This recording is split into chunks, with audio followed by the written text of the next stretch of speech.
with your connection to your guide, your new guide that you have all now. Hopefully some of you have had that connection and you've heard a name, and some of you may not have, and it's only a matter of time. So don't be upset if you haven't, please. Remember, do not judge your practice.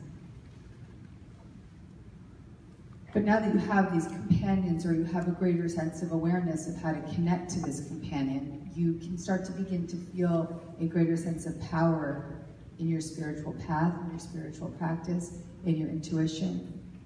You can feel a greater sense of safety and security. And you can feel ready to not only receive these great healing experiences for yourself, but expect and know that you are a light worker, that you are an expression of the truth, of the Satnam that comes through you. When you go home this weekend, you go home tonight, there'll be a shift in the energy in your house. Not because you say anything, because my advice is actually not to say anything, but because you be everything. And embodying the light that you are is the greatest gift that you can give. Your word means nothing without your presence, Yogi Bhajan said. So really, really honoring the presence that you've been cultivating this weekend, honoring that. Honoring the faith that you've accepted. So many of you last night were coming up to me, grabbing me like in the dining hall or outside saying, I have a miracle moment to tell you. Is this mic a little too loud, do you think, or is it, you guys are great? No. Finally, we got the volume right. I don't know what was going on over there. So there was countless people grabbing me by the hand. I have a miracle moment. Crazy ones, I want you to share yours. Really, really incredible miracle moments. And so we'll have a chance to share some of our miracle moments today. And none of this was a surprise to me, because that was actually the homework I gave you, was look for the miracles, right? And not only that, but you brought in your guides, so it's going to be much more elevated and much more present. And you're also in a very high vibratory frequency here at Kripalu. So just being here can create that synchronicity. But particularly creating the current energy of the group, these moments start to pick up. They just start to unfold, and one thing leads to the next, and even in some cases some negative things, like not necessarily negative, but lessons, universal lessons. Like for me, I was speaking a little bit too loudly in the dining hall about something, and I got caught. So, you know, that was very uncomfortable, very upsetting, very saddening to me, and ultimately a universal lesson. So your guides are not just always leading you to what is, your guides are always leading you to what is of the highest good for all, and even if it's a little uncomfortable. So like yesterday, my guides were leading me to just shut the fuck up. So just pay attention to this, just radical synchronicity, and it just begins to unfold and unfold and unfold. And never ever doubt that you are the one person that doesn't have this guidance. Michelle Moros is here, and I've been working with her, and Michelle, at one point in one of our coaching sessions, said to me, you know, Gab, I just feel like, everybody else has a connection to the universe, but I don't. Has anybody ever felt like that? Everyone else has this radical connection, and they have guides, but I just don't feel that I do. And I said, well, honey, you do. But I can't just tell you that. You need to go out and invite that presence of your guidance to show you. You need to ask for a sign. And so I said, what do you want your sign to be? And out of nowhere, she said, money. I said, great, that's a fantastic sign. That's a fantastic sign. Now, when we ask for signs, we don't want to ask for signs to say, you don't want to be like at Kripalu and say, my sign's a yoga mat. Like, come on. So, but you can ask for the signs that wouldn't be that easy to find. And in the case of money, I mean, it's not money in like exchanging, but just some money coming to her, right? So that's an interesting thing to look for. As many of you know, my sign is an owl, and as a result of announcing that to the world, I get so much owl paraphernalia. Feel free to, you don't have to buy me owls. I love you though, and I appreciate all of the owls that I receive. I have so many owls. Like the weirdest owl things, like owl panties, like the strangest shit. So you know, it's great. So I said to Michelle, okay, you've got 48 hours to, no, I think it was 24 hours to get your money. Let's see the cash. Bring it in. And so Michelle goes out to her day-to-day, and she's looking for her money, and she's like looking around, where's the cash? And she comes that 24 hours later, like maybe 6 hours away from the deadline. I was actually at a party with her. So we were at my friend's juice bar in New York City, and we were at the opening. And she comes up to me and she goes, still haven't got my cash. I was like, just wait, baby. You have 6 more hours. Chill out. And she is just sitting there, and she's just hanging out with her girlfriends. And she says to one of her friends, you know, I'm waiting for my sign, but it hasn't come yet. And I don't think it's going to come, and I don't know what's happening. And my sign's cash. And her girlfriend looks at her and says, well, why don't you just look down on the ground and see if there's something there? Because you never know. And so Michelle looks down, and there's a fucking 20 on the ground. So Michelle comes running over to me. I found it, Daddy! I got my 20 or cash! And it was beautiful because it's just from that point on, Michelle, where are you? Have you doubted ever since? No doubt. Yes. She's in full faith now. And it's beautiful how the universe will work on your behalf to let you know. Just like my friend Rebecca telling me that Lily is thanking me, right? That was just that she needed to come through Rebecca to let me know that, yes, I'm here. This is what you think it is. It is me, right? But the goal is to get to a place where you don't need the signs to believe, and you don't need the medium to help you stay in that faith. That you just know that when you come out of your meditation and you say, my guide John was with me. Everyone's guide was John. So many Johns were in the circle. My guide, whose guide was named John. Does anybody else have a John? Yeah, there's like 12. Okay, so some guy named John. You hear John, and you're like, it's John. I know it's John. Or like when the man was standing over my bed, and I said, yeah, it's Peter. Like I just know. It wasn't even a question. It was no doubt whatsoever, because it's your logical mind that creates the doubt. It's your ego. Remember, stop looking at your world through the lens of your ego. It's your ego that is the image maker of fear and doubt and separation. It's your ego that blocks you from the knowing. And this is what my whole new book is about. So it's very funny. All of my Kapala workshops always become a workshop of what the next book is. So you guys are guinea pigs. And it's just the Course says, there is a way of living in the world that is not here, though it seems to be. You do not change appearance, though you smile more frequently. Your forehead is soft and your eyes are serene. Isn't that just a really nice way of living? And maybe you've had glimpses of that this weekend. Maybe you've had glimpses of those faithful moments of being in the world that is not here, though it seems to be. And you're smiling more frequently, and you feel that sense of peace come over you. Maybe you've had fleeting moments of that in your meditation, or you've had moments of that when that synchronicity starts to strike, and you're like, this is it, I'm in the cosmos, I am God, yes. And it's stringing together more and more of those moments is what it means to be on a spiritual path. That's the simplicity. What it means to be on a spiritual path is to unlearn the fears that you chose to believe in and remember the love and the light that you are by stringing together the moments of miracles. And as you string together each moment of miracles, they become a tapestry of the new images that you choose to create. They become the tapestry of a life that you choose for.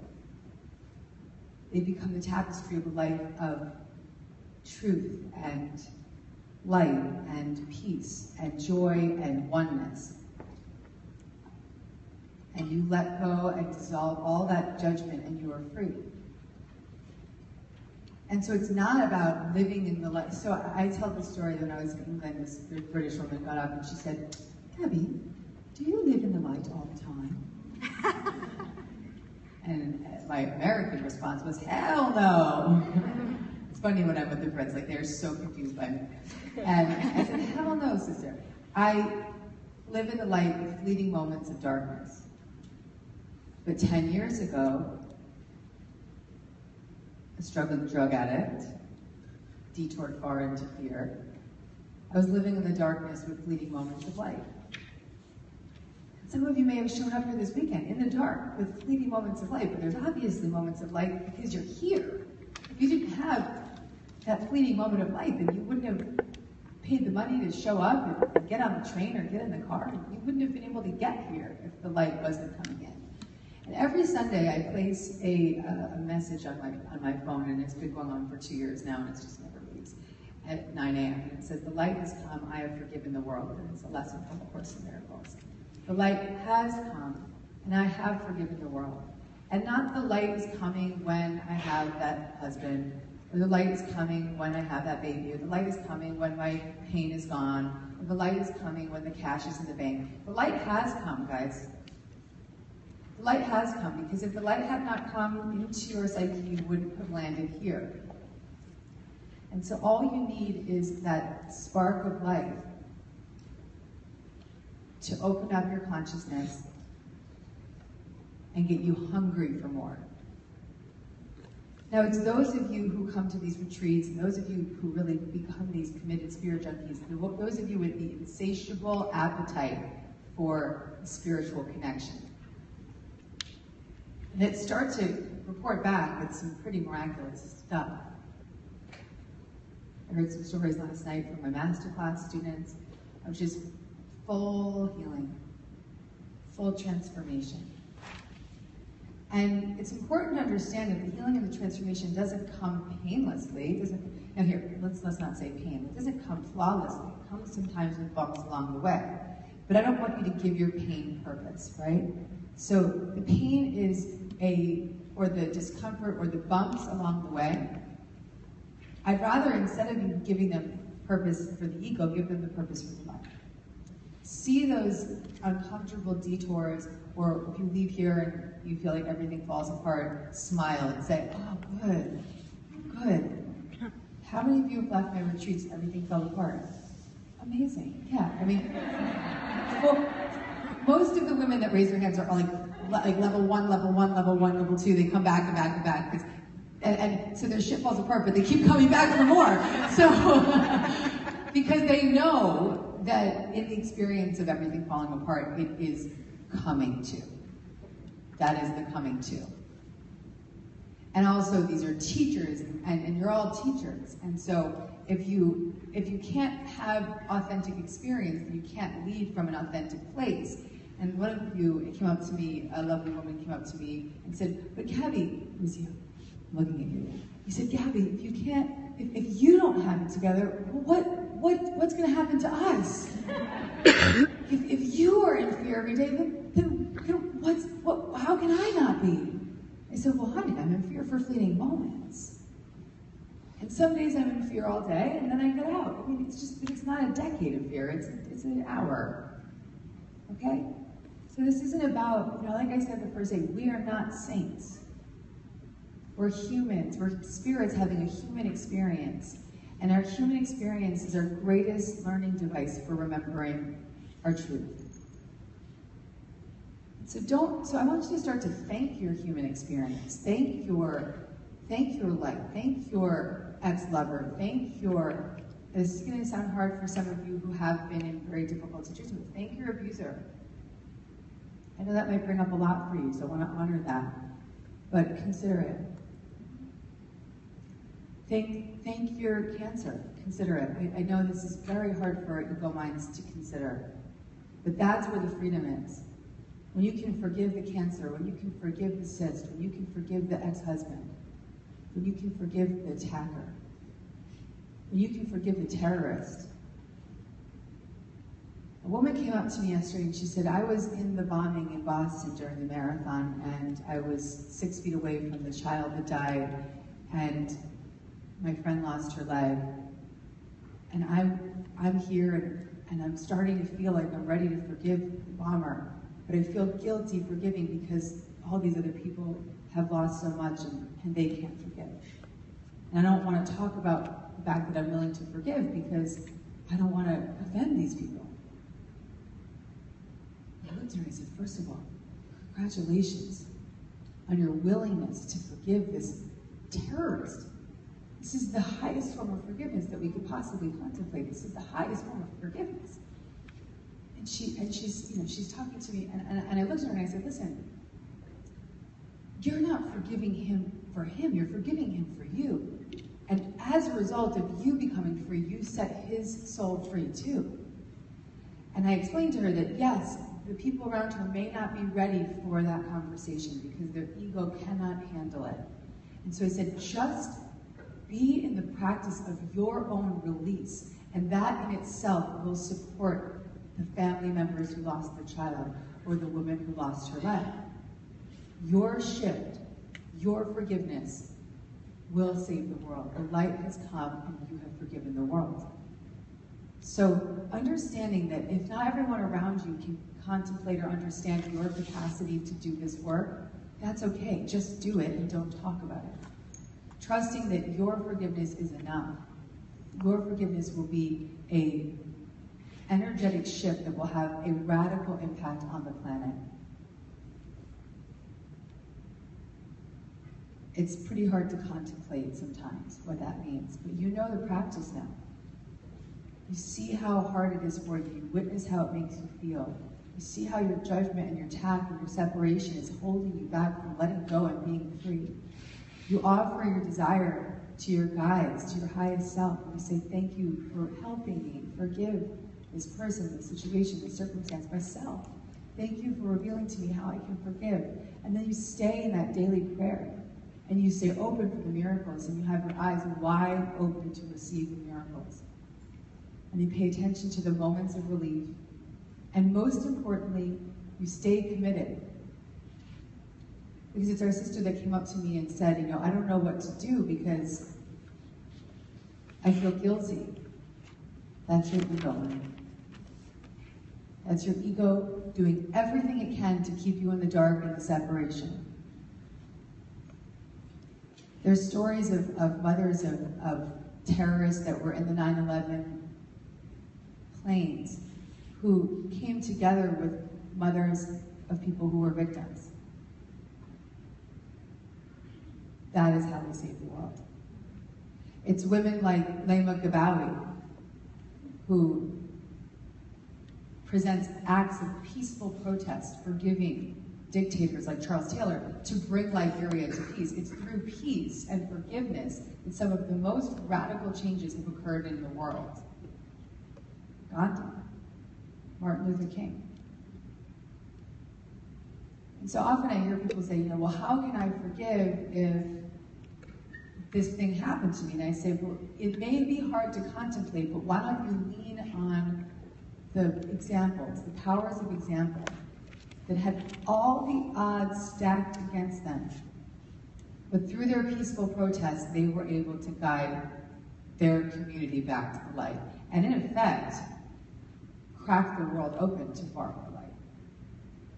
So considering that you may not know how, but you have these powers of example in your life. And just like we said yesterday, look for the miracles. So rather than looking for the people that are holding the resentments, look for the people that have shown miraculous forgiveness. And maybe you have a shrine. My friend, my marathon runner, create a shrine of Gandhi and Martin Luther King and Lama Gabby and show an image of all these people that just are the manifestation of what it means to forgive. The manifestation of what it means to forgive. So there's just so many moments of spiritual proof that have already begun to come. So your homework as you integrate, go back into your life, is to spend the next 90 days looking for spiritual proof. Asking your guide by their name. And if a name didn't come through, just say thank you, inner guide. Thank you, higher self. Thank you, universe. Thank you, angels. Whatever you're believing in, whatever you believe in. And just say thank you. Show me, reveal to me the spiritual proof that I need to add up the moments of miracles so that I can create the tapestry of a new vision. Because you're all ready. You're all extraordinary. You're all beautiful. You're all primed and ready. It's interesting. I feel that as I grow on my spiritual path, my audiences grow. I've begun to attract people that are real committed students, people that don't want to play small, people that want to show up and they want their pain to go away, people that show up and they want to forgive a terrorist. You are my heroes. And I am in awe of you. When people ask me, if I ever get interviewed and say, what is the most inspiring thing to you, my response is, I'm most inspired by the people who want to change. There's nothing more inspiring to me than the people who want to change. It's important to understand that when you ask for a miracle and you've been asking for these transformations, and maybe you're saying, I want the cash, or I want the lover, or I want the whatever, you're going to get what is of the highest good.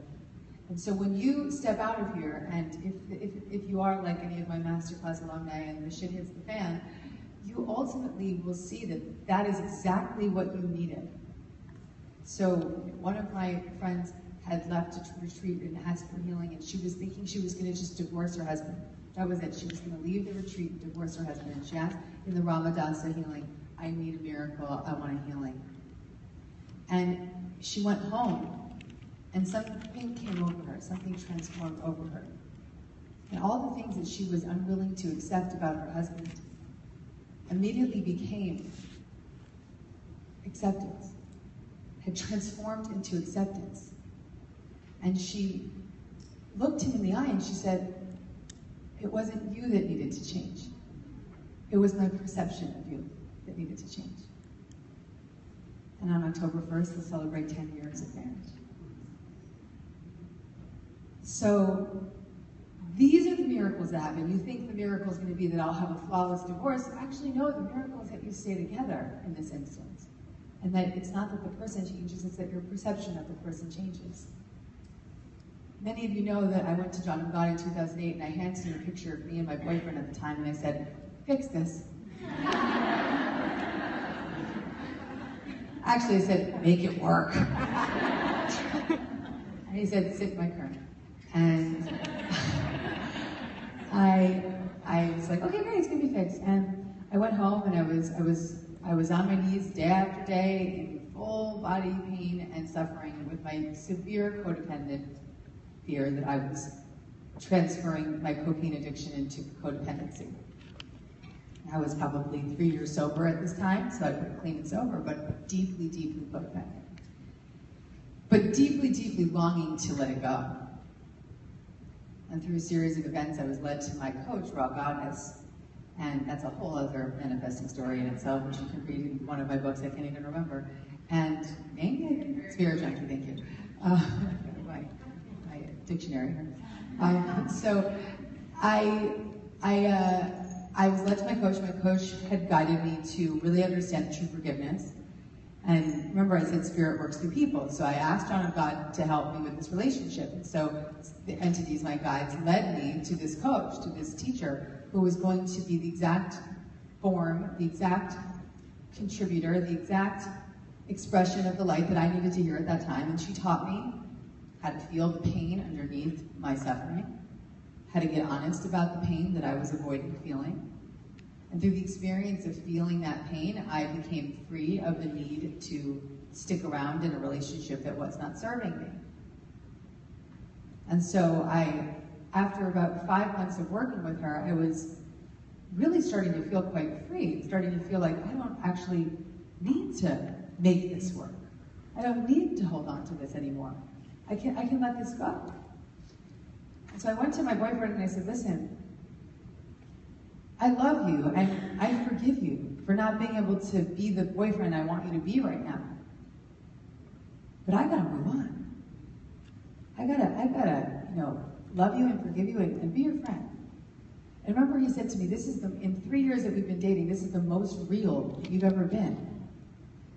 And I said, yeah, this is who I am. And let's be friends. And we stayed friends. I dated some other people, and a year later, he freaked out that I was dating some other people. And I realized that the year I spent being friends with him was really quite interesting. And I started to recognize that this was a different relationship than I'd known for the past 3 years. And on October 12th, I'll celebrate 2 years of marriage.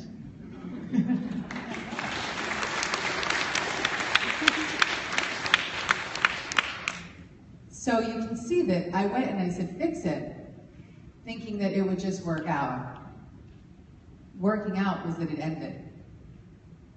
And then I was done. My dad said to me, you think you'll ever go back together with that guy? And I said, no way. No. We were just friends. Absolutely not. And he said, yeah, he's a good guy. He's a banker. No way. And, the universe will do what you cannot do for yourself. And if it is your soul's contract, it will happen no matter how hard you try to avoid it. But you can always exercise free will in all of these situations. So you can sabotage situations in many cases, because ultimately what is at the highest good will prevail if you stay committed to the highest good.